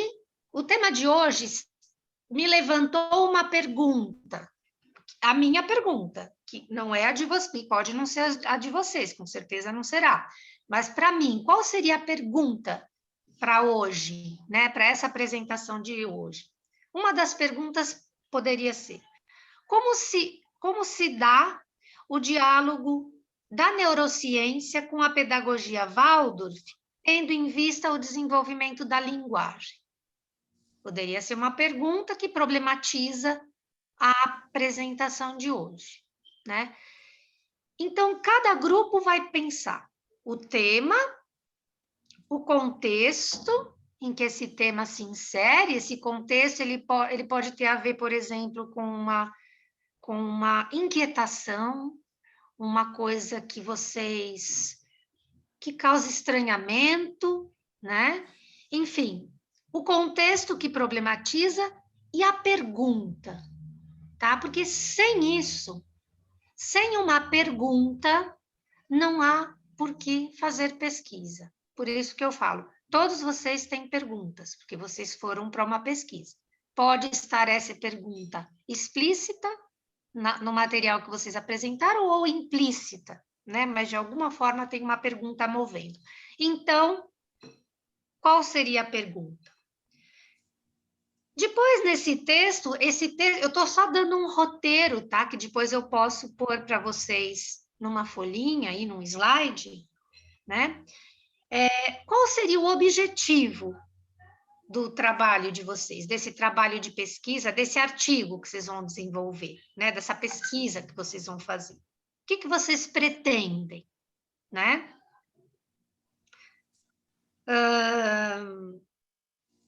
E como que vocês vão fazer essa pesquisa, né? Eu acho que aqui a gente teve, em geral, pesquisas bibliográficas, né? Que foram discussões, porque foi isso a proposta. Mas vocês podem ampliar essa proposta e, de repente, resolver trazer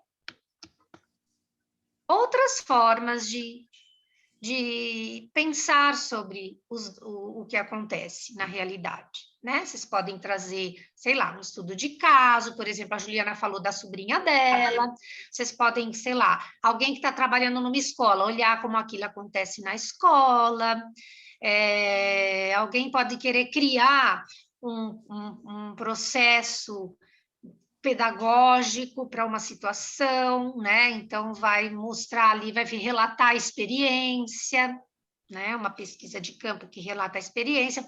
Pode ter alguém que queira, por exemplo, entrevistar um professor, ver como é que ele desenvolve isso e construir, por exemplo, uma história de vida desse educador. Enfim, cada grupo vai pensar como gostaria de trazer a resposta para essa pergunta. E, por último, esse texto deve trazer a relevância dessa pesquisa. De que maneira essa pesquisa contribui com as pessoas que aqui estão nessa sala? De que maneira essa pesquisa contribui com todos os educadores do Brasil, do mundo? De que maneira tem uma relevância para a comunidade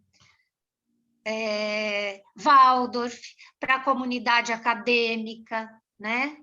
Quais seriam os argumentos que valorizariam essa pesquisa para os seus leitores? E assim, vocês já teriam o início, a introdução de um artigo. Esses elementos são os elementos do projeto, mas vocês já caminharam para isso. Vocês concordam que todos os trabalhos apresentam esses elementos? É que eles não estão assim distribuídos, eles estão ali no conjunto dos slides, no conjunto das falas, tudo isso está presente. Agora vocês vão trazer isso num texto dissertativo, né? E de uma maneira bem sintética. Então, vocês não vão ainda, nesse primeiro momento, apresentar tudo que vocês trouxeram. Vocês vão guardar um pouco para o desenvolvimento desse artigo. Por exemplo, esse grupo que acabou de apresentar trouxe vários autores que eles pesquisaram e foram trazendo informações sobre aquilo, né? Enfim, vocês não vão trazer autores, vocês só vão, nesse texto, apresentar para um leitor desconhecido, tá? O leitor não vai saber o que é neurociência. Então, você vai ter que explicar para ele, tá? Então, pensa sempre num leitor que desconhece, né? Então, vocês vão compor esse texto dissertativo a partir desses elementos. O tema, o contexto problematizador e a pergunta ou as perguntas, o objetivo, a metodologia, que seria como vai fazer, e a justificativa, que seria a relevância da pesquisa. Tudo bem, gente? Tá fácil? Dora, só uma dúvida. A Rose falou que vocês comentaram que tinham algumas observações. Vocês passaram para nós essas observações referente às apresentações? Então, eu mandei uma observação, na verdade, que era muito uma observação técnica, até porque hoje eu ia, então, comentar sobre essas coisas. Então, assim, eu não teria uma observação pontual sobre o conteúdo da apresentação de vocês, que para mim foi bastante denso, assim, né? Foi bastante explorado. Agora, eu não sei a Rose, né? A Rose tinha comentado da cronologia, né, Rose, da gente colocar as coisas numa ordem, né? Eu não sei se é necessariamente cronológica, mas talvez as ideias de cada autor mencionado para gerar esse diálogo, né, que a Dora falou anteriormente, né? Então, acho que teria que olhar com mais calma aqui. Eu não vi o PowerPoint de vocês antes dessa apresentação aqui hoje, né? Então, acho que assim, olhando com mais cuidado, claro, a gente tem sugestões a fazer para criar esse fio, essa linha, mas esse passo que a Dora está sugerindo é para todos os grupos, né? E é para vocês já, assim, vocês vão ter que dar um passinho para trás para organizar o trabalho, né, Dora? Assim, para trazer essa... Então, acho que o passinho... feito esse caminho todo, né? Acho que o passinho não vai ser para trás. Para trás, eu acho que seria se tivesse que compor um projeto, mas eu acho que eles já deram um passo para frente, né? Então, acho que é um passo para frente, porque vocês já vão para a introdução de um artigo. Mas sem usar ainda todo o conteúdo. Desculpa, eu não quis dizer isso. Isso, é porque só vai abrir o portal para esse leitor entrar no texto. Ainda não vai discutir com pesquisa bibliográfica ou com qualquer outra coisa, porque isso é no desenvolvimento, né? Passo para trás para ressignificar o presente. Isso. Então, pode falar, Rose. Não, era isso mesmo. Eu acho que a gente tem que depois olhar para todo esse conteúdo que já nasceu aqui nos grupos, né? E ajudando a trazer um caminho. Isso vocês vão fazendo também. Agora vocês se lançaram a pesquisa, agora tem que organizar esse fio. E esse trabalho que vocês vão fazer agora já é um passo, seja ele para frente ou para trás, porque vai ressignificar o trabalho que vocês já fizeram, tá?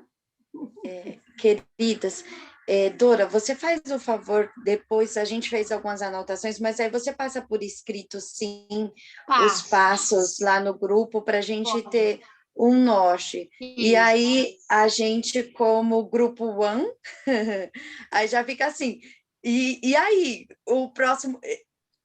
Quando vai rolar as cenas do próximo capítulo? Então, o próximo capítulo a gente vai acontecer no dia 17 de agosto, né? Então, aí, se vocês puderem já encaminhar para a gente essas introduções, de repente, nesse encontro do dia 17, a gente pode, enfim, fazer a leitura desse texto, pontuar, sabe? Fazer bem uma oficina mesmo de trabalhar esse texto, né?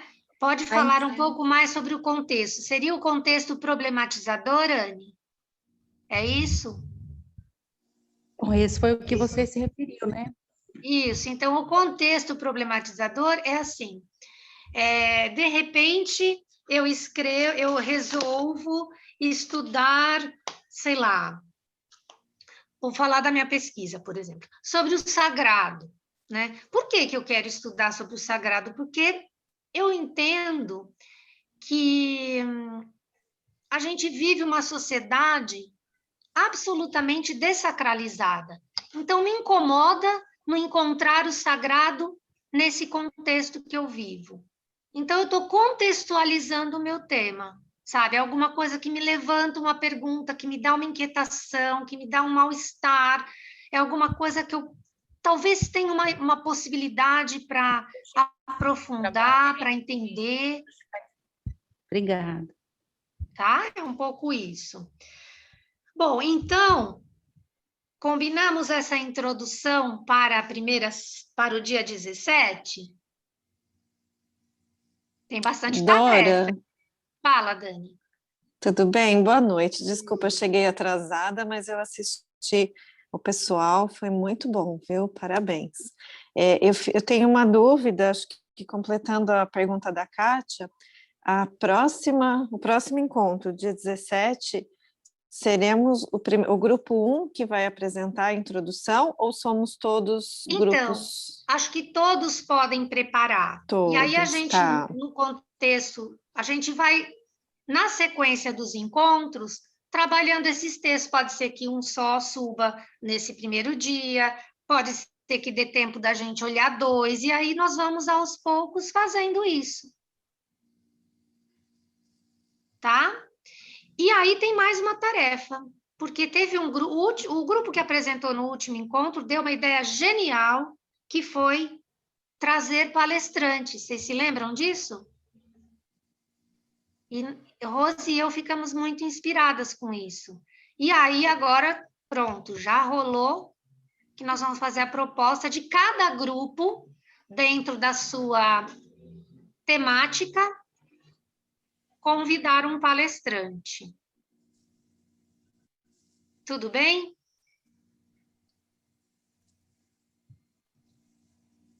Mas, Dora, isso não para o dia 17, né? Não, não. Tá. Aí a gente pode fazer o seguinte, ó. Dia 17 vai ser esse nosso primeiro encontro. A gente pode pensar em setembro, no dia 14 de setembro, pode ser o palestrante do grupo 1, né? Grupo 1. No dia 5 de outubro, pode ser o palestrante 2. Acho que nós vamos ter que pôr mais um encontro aqui, Rose. Pois é. Para a gente conseguir os 4, né? A gente vai arrumar mais uma data, tá? Talvez entre o dia 5 de outubro e o dia 16 de novembro, talvez a gente possa conseguir uma data aqui no meio, né, Rose? Para a gente pôr o palestrante 3 e no 16 de novembro, o palestrante 4. Mas lembra que a gente vai ter o simpósio, hein? É mesmo, por isso que a gente não colocou. Dora. Mas o simpósio não vai ser mais outubro. Não, né? Não. Então, a gente pode pegar alguma data desse simpósio, né? Pode. Ô, Dora, ainda tem um encontro com o Jonas no segundo semestre? Tem mais um encontro com o Jonas, né? Tem. Olha, sexta-feira, não essa sexta, a outra, ele vai na linha 2 de pesquisa discutir o livro da Coruja. Se alguém quiser ir.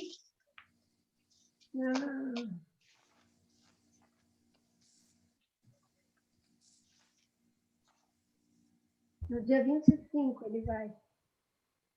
É. E se a gente marcasse 29 de outubro, sexta-noite? Não vai dar para ir para a balada, vai ter que vir aqui para assistir palestra, tudo bem? Está falando de balada virtual? Rose, olha aí na sua agenda superlotada, que nem a minha. Vê se o dia 29 de outubro rola. Rola. Rola? Oi, Anne. Com licença. Então, será obrigatório cada grupo trazer um palestrante? Seria não obrigar ninguém não, Anne, mas a gente gostaria muito de poder ter. Tá bom. Gente, não precisa convidar o Rudolf Steiner, não. Pode ser uma pessoa mais do nosso ciclo de amizade, né? Tá bom. Tá bom? Sexta dou aula. Sexta-noite, a Irene dá aula sexta-noite. E no 26 de outubro? É a terça, 26 de outubro. Rose, dá uma olhada aí no seu.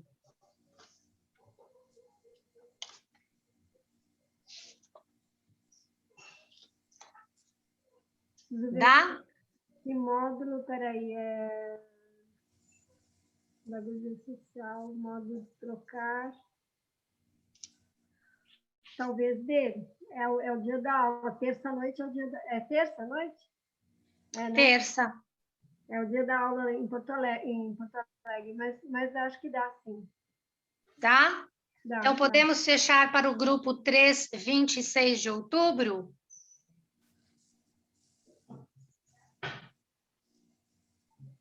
Tudo certo, gente? Tudo? Então, pronto, está fechado. 23 de outubro, linha 5.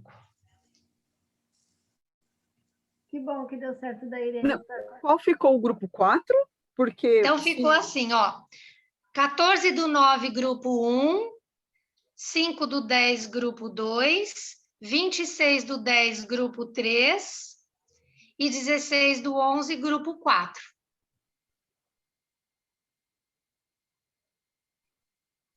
E o simpósio nós vamos apresentar? No simpósio, vocês vão apresentar, porque aí em novembro, né? Então, esse texto já vai estar bem encaminhado. Bem encaminhado.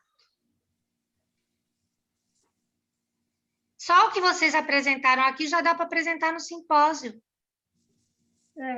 Né? Só que lá vocês vão ter 20 minutos, aqui vocês tiveram 40. Tem que essencializar. Tudo bem, gente? Estão animados? Então, pronto. Então, fechamos nosso ciclo, nosso semestre. As datas, mais um semestre de trabalho. Que foi muito bom. Eu tenho uma pergunta, gente. Fala, Bruna. Qual mais ou menos a duração do tempo que os palestrantes terão? Só para quando a gente for convidar a pessoa, a gente poder dar essa informação. Por favor. Então, seria interessante que ele falasse um pouco, né? E que a gente tivesse também um momento de fazer perguntas, né? Quanto tempo vocês acham que poderia ser legal?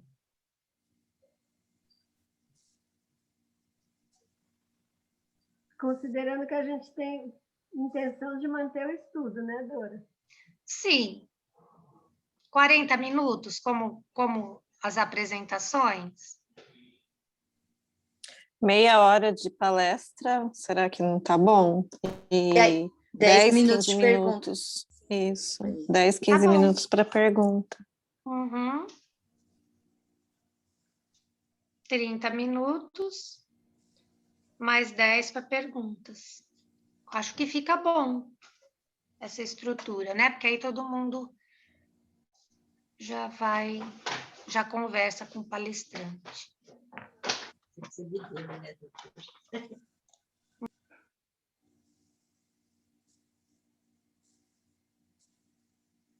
Tem mais perguntas?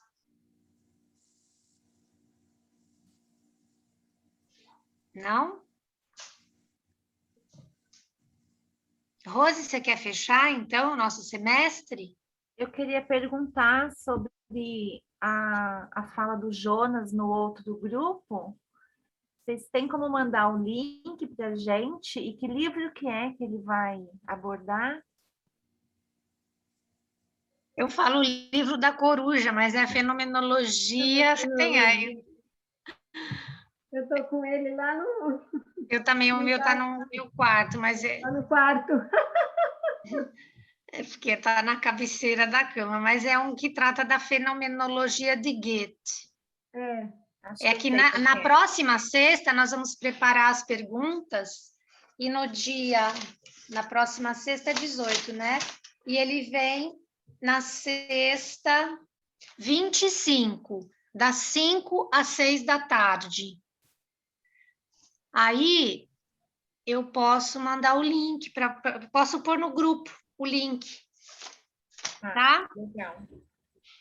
Vou anotar aqui, colocar o link na linha 5.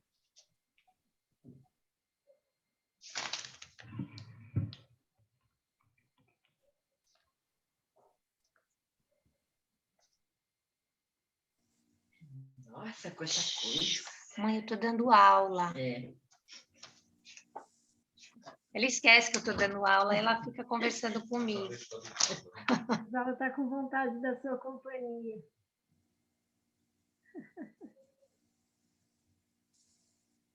Enquanto eu não sentar na mesa para jantar, ela não janta. Então, eu queria fazer um poema de aniversário para a gente encerrar em homenagem a Camila. É melhor vocês organizarem um aniversário para o nosso grupo, hein, gente? É muito legal, assim. Ai, obrigada, Alissa, que você colocou aí o nome certinho. Da luz é que nós nascemos, lá do alto dos céus, para a terra descemos, para andarmos bem firmes nela e sempre deixar brilhar a nossa vela.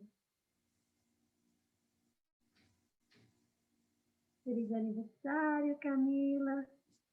Que essa luz se expanda aí para todos, nas suas jornadas, nas suas férias, nos seus estudos. Até agosto. Adorei participar. Que Obrigada. bom, Celi! Obrigada, Venha adorei. sempre. Parabéns ao grupo que falou lindo também. Obrigada. Que bom. Não pode mais faltar, hein, Sueli?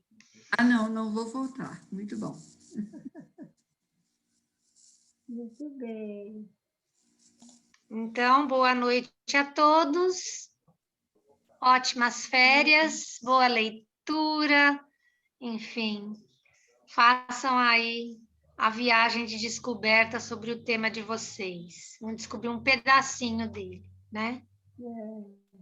Obrigada pela parceria, Rose. Ei, Dora, eu que agradeço. Nossa, delícia trabalhar contigo. Então, tchau, minha gente. Obrigada, boa noite. Até agosto. Boa noite. Tchau, pessoal, Obrigada, Ana professoras. Carolina, Imagina. pela gravação. Muito obrigada, querida. Imagina, semestre que vem estamos aí. Obrigada. Olha aí. Podemos usar o mesmo link, Carolina? Eu acredito que está tudo bem. Se tiver alguma mudança, eu aviso, mas por enquanto, terça-feira está programado para você. Ai, que bom. Que bom, obrigada. Imagina. Beijo, Camila. Ai, fugiu. Sai. Parabéns, dona Cíntia. Obrigada, Dora. A gente se Dora, encontra aqui no Guarujá. aliás, depois eu preciso falar contigo. Ah. Eu conversei com a Lucinei e falei assim, Lucinei, eu não abro mão da Dora. A Lucinei, eu sabia! Então, semestre Olha lá o olhinho que vem. dela, olha o olhinho dela. Cíntia, eu quase me matei de trabalhar sábado esse ano.